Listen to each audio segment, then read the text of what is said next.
It's peak bloom at the Tidal Basin. Join me for a walk to see its close to 4,000 Japanese cherry trees at their finest. Every year, the trees blossom for only a few days, and today they are ours. Along the way, we will also see such iconic sites as the Dr. Martin Luther King Jr., Franklin Delano Roosevelt, and Thomas Jefferson memorials. But wait, there's more! We will stop and investigate an almost 400-year-old Japanese lantern, which is one of the oldest objects you'll see on display outdoors in the city. We will take a stroll through the festive Basin welcome area and ANA stage, which connects the MLK and FDR memorials. And then there's the Tidal Basin itself. It looks like a beautiful lake, except it's not. It has a very practical function which is not obvious by looking at it, which will surprise you.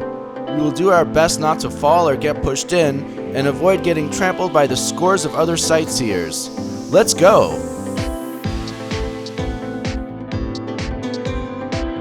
Out of the billions there are, like, how is that possible? But there's gotta be like some exactly that.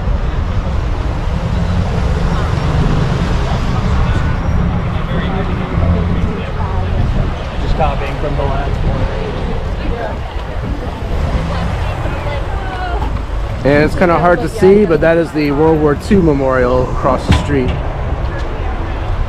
Whatever it is, We'll cover that in a future video.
Alright, so we have just crossed the bridge. A lot of good people watching on that bridge.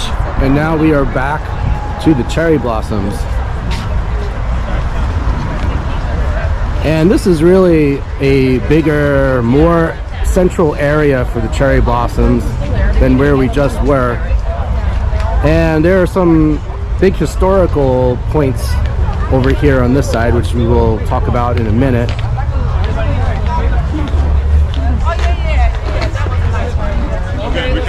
This one's pink.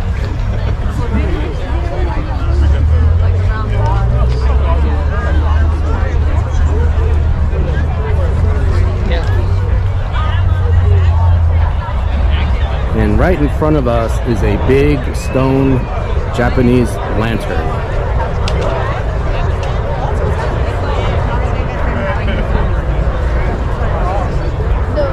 And what is going on with this lantern? But first, let's take a look at it. They're good kids. They're just great. All of them. I worried.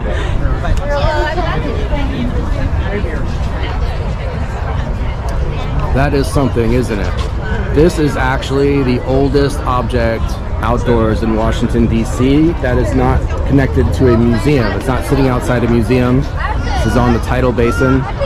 So this lantern dates back to the 1650s. And it is actually one of a pair. And the other lantern, of course, this is from a Buddhist temple, but the other lantern is in the middle of Ueno Park in Tokyo.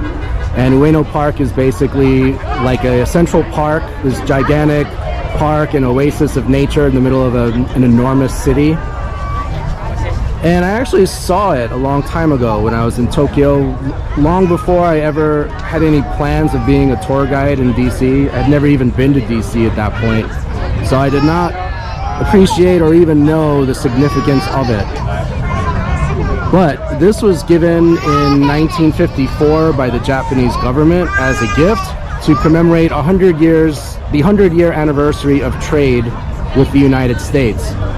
And not only that, but since it was 1954 and it was only 9 years after the end of World War II, it was also kind of a gesture of making up, of becoming friends again after being in such a conflict with each other.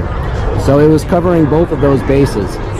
And the Cherry Blossom Festival officially opens at this lantern. Once it is lit, the Cherry Blossom Festival officially begins. And it first started as a 3-day event, and in time it has become longer and longer.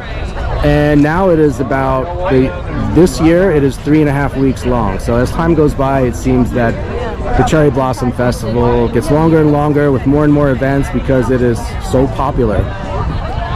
But anyway, let's take a bit more of a look around.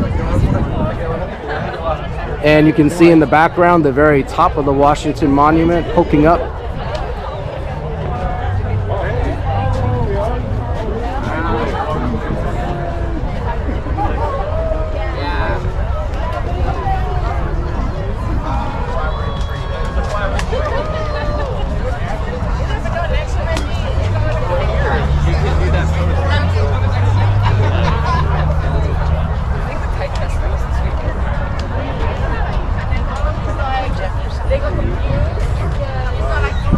Yeah, this, I'm not sure how well this will come through on camera, but if you were here in person, this is kind of like walking through a fantasy wonderland, or maybe even a winter wonderland, because the trees kind of look like snow falling from the sky, except they're not falling.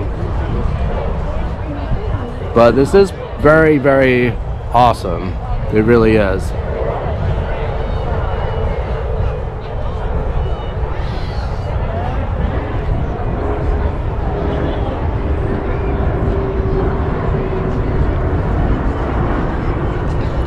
Right now I want to show you something else that's right over here.